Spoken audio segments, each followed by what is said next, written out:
ఏం లేదు, ఒక మిర్రర్ తీసుకున్నాము, అది కాన్వెక్సా కాన్కేవా. ఇప్పుడు ఇదైతే ప్రస్తుతానికి మనం కాన్కేవ్ మిర్రరు.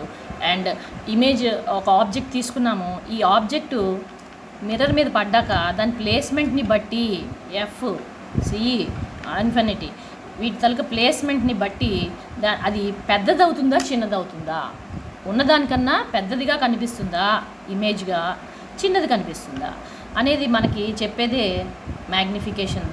అట్ ఇన్ఫినిటీ తీసుకుంటే అది పాయింట్ సైజ్డ్ అని చెప్పాము. అంటే అదే కొద్దిగా ముందుకు తీసుకొని వస్తూ ఉంటే కొద్దిగా సైజ్ పెరుగుతుంది. అట్ సి సరిగ్గా అంతే ఉంటుంది. సి దాటి వస్తున్న కొద్దీ అది సైజ్ అనేది పెరుగుతూ వస్తుంది. ఇది చిన్నదైతే మనం దీనికన్నా ఇది చిన్నది ఉన్నప్పుడు మైనస్లో చెప్తాం మ్యాగ్నిఫికేషన్ని. ఆబ్జెక్ట్ కన్నా ఇమేజ్ పెద్దదైనప్పుడు పాజిటివ్గా చెప్తాం. So positive stands for times of the object, that many times of the object. ఇది image. So object is equal to half of the image ఇది. అండ్ ఇమేజ్ తలక magnification twice the object.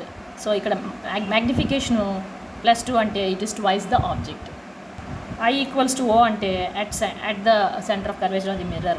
And if I is less than O, size అనమాట, size dimensions, then it means the object కన్నా image diminished సైజ్లో ఉంది. ఇంకో thumb rule తెలుసు మనకి. ఈ ఇమేజ్ ఏదైతే, ఈ ఆబ్జెక్ట్ ఏదైతే ఉందో, ఈ ఆబ్జెక్ట్ ఇలా పోల్కి వైపుకు మూవ్ అవుతున్నంతసేపు ఈ ఇమేజ్ ఏదైతే ఉందో అది ఇలా పెరుగుతూ వస్తుంది. దేర్ఫోర్ మనకు ఒక చాలా ఇంపార్టెంట్ పాయింట్ తెలుస్తున్నది. Distance between the pole and the object, ఈ distance between the pole and the ఇమేజ్కి కూడా రిలేషన్ ఉంది. సేమ్ యాజ్ సైజెస్కి ఎట్లా అయితే రిలేషన్ ఉందో దాని తలక డిస్టెన్సెస్ కూడా సిమిలర్ రిలేషన్ అనేది ఉంది. ఈ కాన్సెప్ట్లో తీసుకున్నప్పుడు మనకు తెలుసు అట్ సి పెడితే ఇది ఎంత ఉందో ఇది కూడా అంతే ఉంటుందనే పాయింట్ మనకు తెలుసు.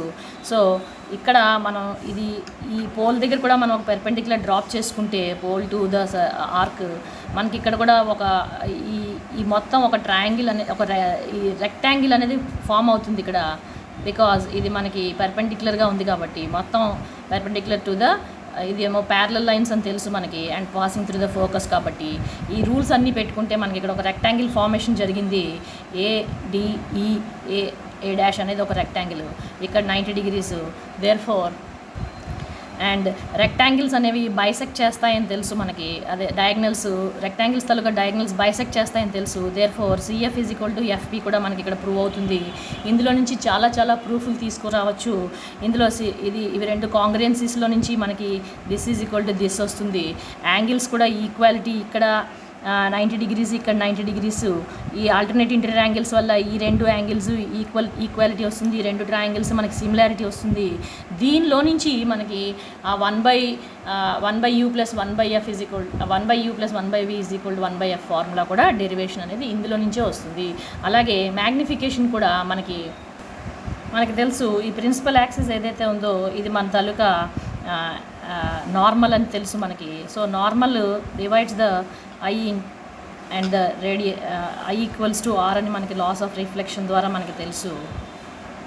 అండ్ మనం ఆబ్జెక్ట్ని 90 degreesలో ప్లేస్ చేసాం. సో ఈ 90 ఈ రెండు యాంగిల్స్ సిమిలర్ అయినప్పుడు ఆబ్వియస్గా ఈ థర్డ్ యాంగిల్ కూడా మనకి సిమిలారిటీ వస్తుంది. సో AA సిమిలారిటీ ద్వారా మనకి ఈ ట్రయాంగిల్ సిమిలారిటీ అనేది అరైవ్ అయ్యాము. సో మనకి ఈ సిమిలారిటీ ద్వారా ఈ రెండు ట్రయాంగిల్స్ నుంచి మనకి A'(B')/A/B అని వచ్చింది, which is the ratio of the sides అనమాట, similar sides. And these are nothing but the size of the image by size of the object.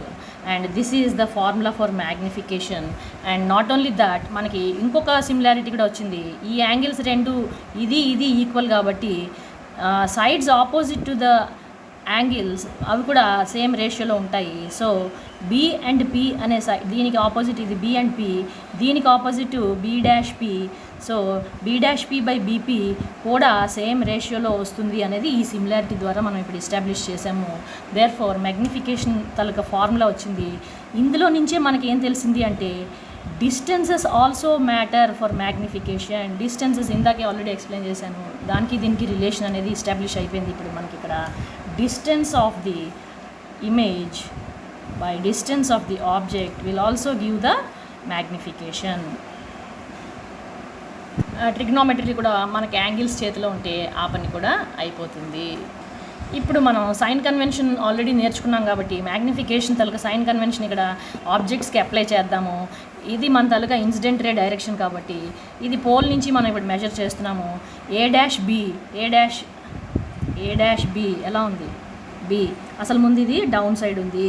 So principal యాక్సిస్కి కింద ఉంటే డౌన్ సైడ్ ఉంటే మనకి దీనికి ఆల్రెడీ నెగిటివ్ వాల్యూ వస్తుంది. AB principal యాక్సిస్కి పైన above the principal axis ఉంటే ఆటోమేటిక్గా దీనికి పాజిటివ్ వస్తుంది. నెక్స్ట్ బి డాష్ పి మనకి ఇక్కడ ఉంది and it is in the opposite direction. దీని మెజర్మెంట్ పోల్ నుంచి మనం చేస్తాం కాబట్టి and it is opposite to the incident ray direction కాబట్టి ఆబ్వియస్గా దీని వాల్యూ నెగిటివ్ ఉంది. మరి బీపీ సేమ్, బీపీ తాలూకా వాల్యూ కూడా ఆపోజిట్ పోల్ నుంచి మెజర్ చేస్తాం కాబట్టి ఇన్సిడెంట్ రేకి ఆపోజిట్లో మెజర్మెంట్ వెళ్తుంది. సో దీనికి కూడా నెగిటివ్. దేర్ ఫోర్ మన ఫార్ములా ఏం తేలింది అంటే అండ్ ఏ డాష్ ఇవి రెండు వాల్యూస్ మనకి పాజిటివ్ అయిపోయింది. ఇక్కడ మాత్రం మనకి నెగిటివ్ మిగిలిపోయింది. Minus A dash B by AB. And ఇది మొత్తం రేషియో అంతా away from the pole, therefore దీనికి నెగిటివ్ వాల్యూ వస్తుంది. అండ్ ఇప్పుడు మనకి and B dash P being distance of the image from the stand point to the pole, we can write this value directly as ఇక్కడ ఇలా రాస్తాం. And ఏ నుంచి బీకి B నుంచి బీకి distance U, it is pertaining to the object and value is negative. ఎందుకు negative అంటే real ఇమేజ్కి ఎప్పుడు కూడా మ్యాగ్నిఫికేషన్ వాల్యూ నెగిటివ్ ఉంటుంది. అది ఫిజిక్స్ పరంగా సైన్ కన్వెన్షన్ మ్యాగ్నిఫికేషన్కి negative value. And this is the formula for magnification.